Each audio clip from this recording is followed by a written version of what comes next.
Hi, folks. Welcome to the Prepared Homestead. This is Travis. Thank you all for stopping by to watch. We're getting close here in the Ozarks to being done with the hot stuff for a while. It's been a pretty miserable last couple of weeks. I mean, the temperatures, I'm sure, aren't as hot as they are in some places, although they're close. I mean, we've been actual real temperatures 95, 96, 97.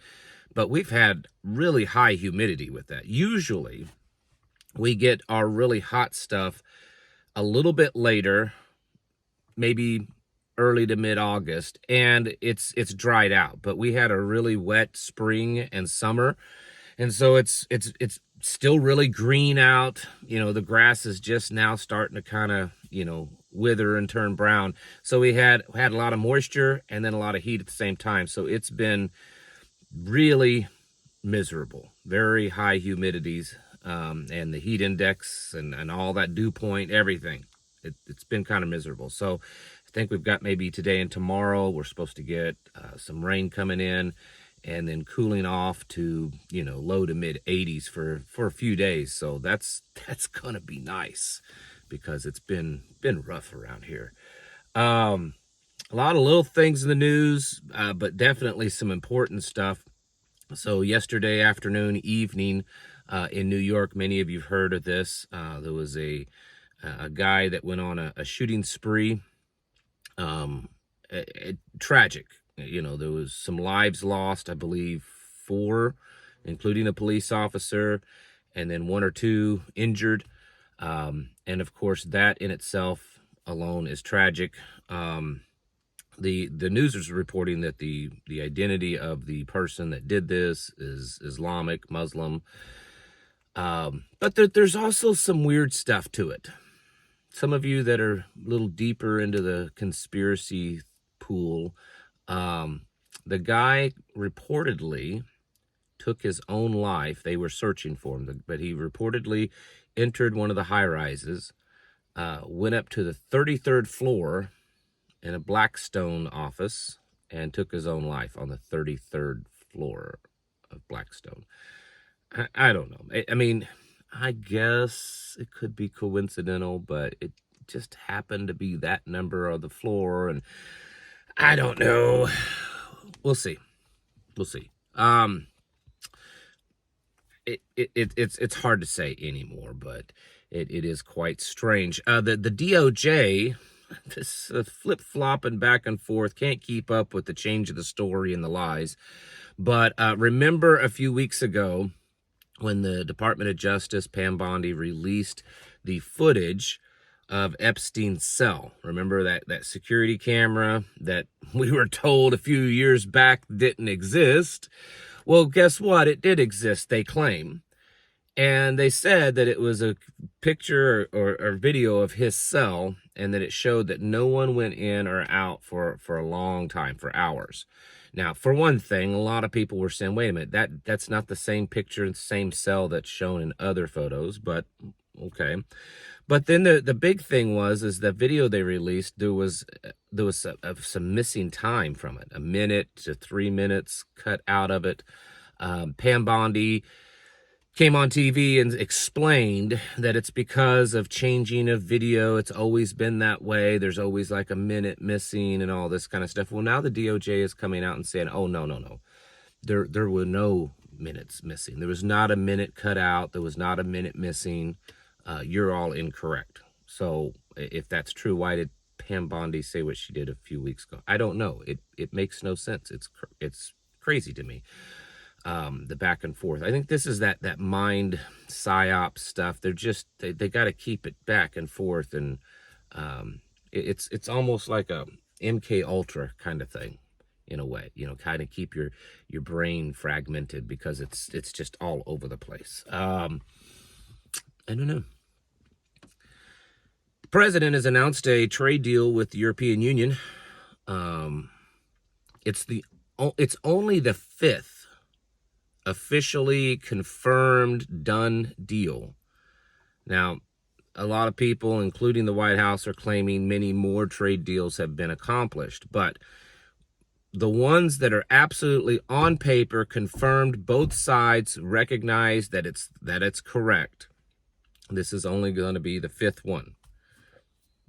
There are several others being discussed, and several that the Trump administration claims that they have agreed upon, but the other parties have not said that they agree with that. So anyways, this trade deal is that all European goods imported in the United States will have a 15% tariff, and all United States goods imported into Europe will have a 0 tariff.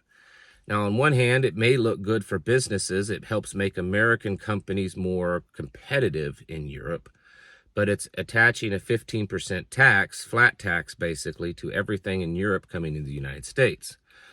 It's small enough that maybe some companies will just absorb that, especially your big companies. It's, company like Walmart or Target or, Amazon and stuff like that. They could probably absorb that and maybe not affect them that much. But your small mom and pop companies, businesses, little, owned, family owned businesses, that could take even that small amount of 15% tax on imported goods. That could hurt them. Your little mom and pop store there in your town that, may bring in a lot of European goods to sell. Their profit margin is usually typically pretty narrow. And so adding another 15%, especially if they do a lot of European goods, that could hurt them. So, because in the end, regardless of what you hear them spin it, because they're always trying to spin this, that is a 15% tax on Americans to import that stuff in. Now, whether or not you will pay it or not, it's the importer, the company that's importing it pays that. Will they pass that on down the line or not? Some, all, who knows? But in the end, it is an American or American company that is paying that. May not necessarily be you, but it is an American or American company that's paying that. Those are dollars coming out of the American economy going into the federal coffers. Okay? Just wanted to point that out. Also, stuff with Russia is continuing. Trump has given his 10 to 12 day, it's weird how it's not a definitive time, 10 to 12 days for Russia to come to the table. And if Russia does not, the United States will impose secondary taxes, or secondary tariffs or taxes, or it's a goodness, restrictions. Mine just went blank. But anyways, I think you know what I'm saying. On Russian oil. I haven't had enough coffee this morning, and this weekend was crazy busy. I mean, I was out this morning at 1 o'clock, 1:30, still running. So I'm a little on the worn out side. My age is catching up with me. But anyways, we are telling Russia that they have to come to the table in 10 to 12 days to agree to some type of ceasefire peace deal. Russia's saying, listen, that's a threat. We don't take threats from you.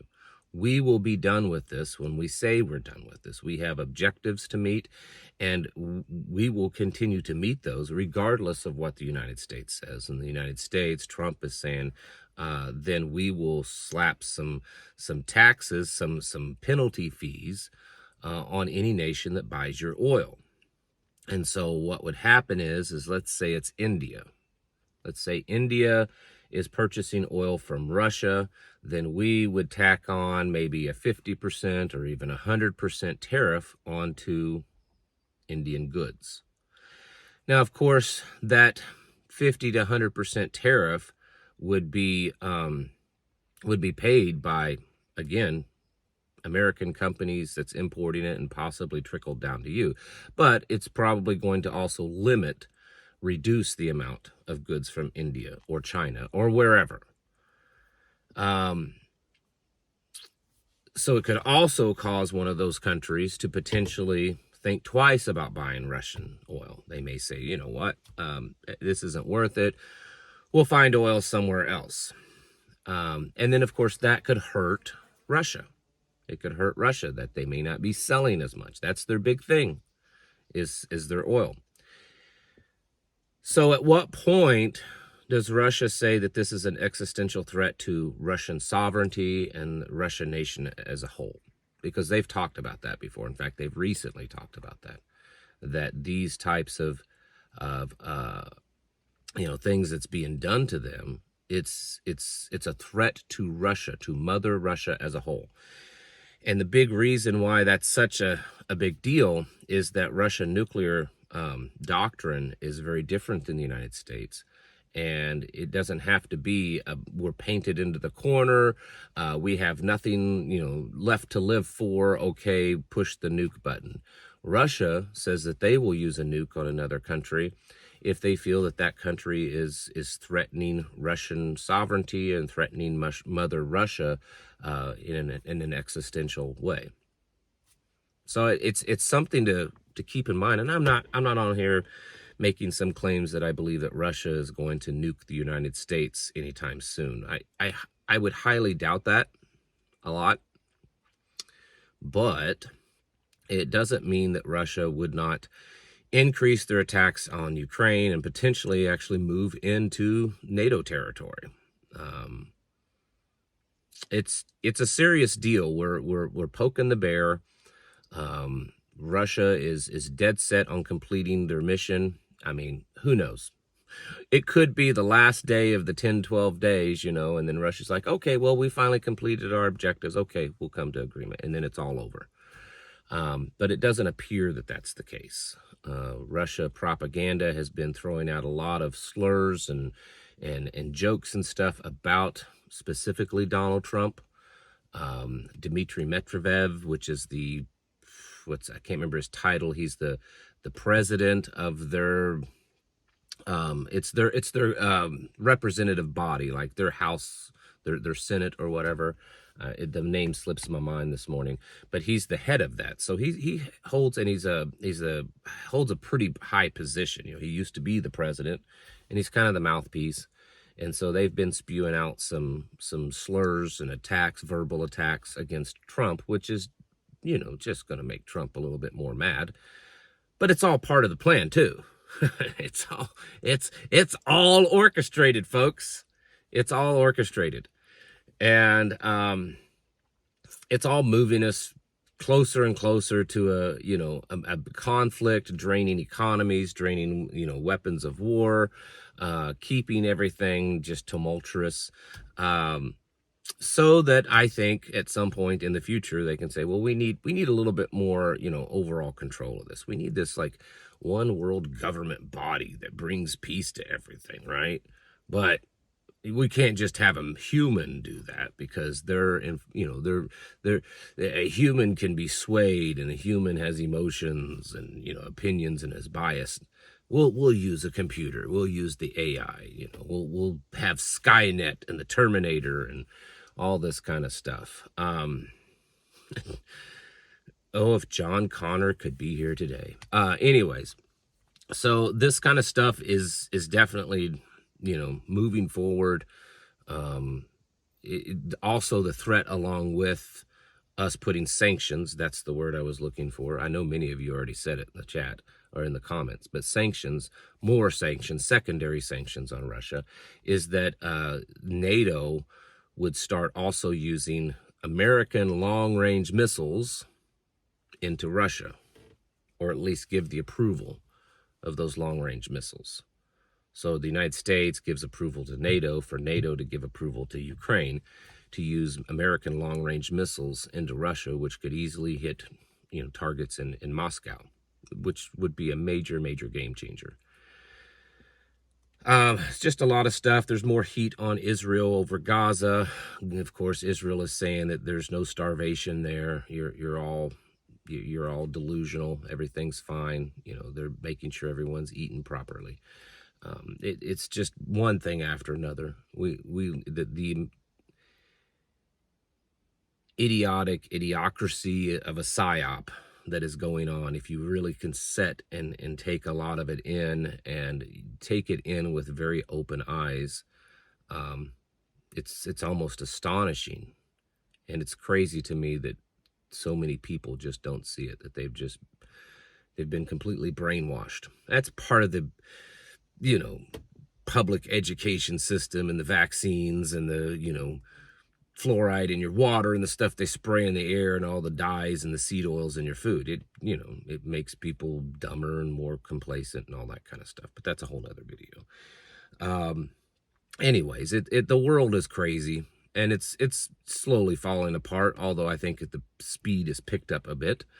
So I think that it's just more of a reason to push yourself, to get yourself more prepared, get more ready, because it's all falling apart, folks. The house of cards is starting to really shake, and you know, it's going to come down eventually. It's historically, it's inevitable. History repeats itself, and this world order is doing the same thing as others have. And there was another thing. Russia announced that they stand locked arms side by side, North Korea, China, and Iran, and to defeat the current world order and to change it. So, and that was just said recently also. Get your houses in order, folks. Get yourselves prepared mentally, physically, and spiritually. I know there are times it seems like, well, life is kind of still normal and we're still moving along. Maybe it's not as bad as I think. No, I think it is. I think it's probably worse than we all think. They're just doing a really good job of keeping the appearance of a status quo, even though it really isn't normal. It's gradual enough, you know, we're the frog in the frying pan. It's gradual enough that we keep thinking, well, the heat's not up that much. It's not that different than it was before. It's not that. It's like inflation. Well, inflation's only like, you know, 2.5%, 3%. Well, yes, but then over 2 years, it's like 5%, and over 3 years, it's like 7%, and over 4 years, it's like 9%, and over 5 years, it's like 15%. So inflation over the last 5 years is more like 15, 20%. But just this year, it's a little bit. So, you know, we're able to, you know, become accustomed to it a little bit more. It's gradual. And so be aware of that, and continue preparing yourselves, because it's happening. All right. Thank you all for watching. Catch you in the next video.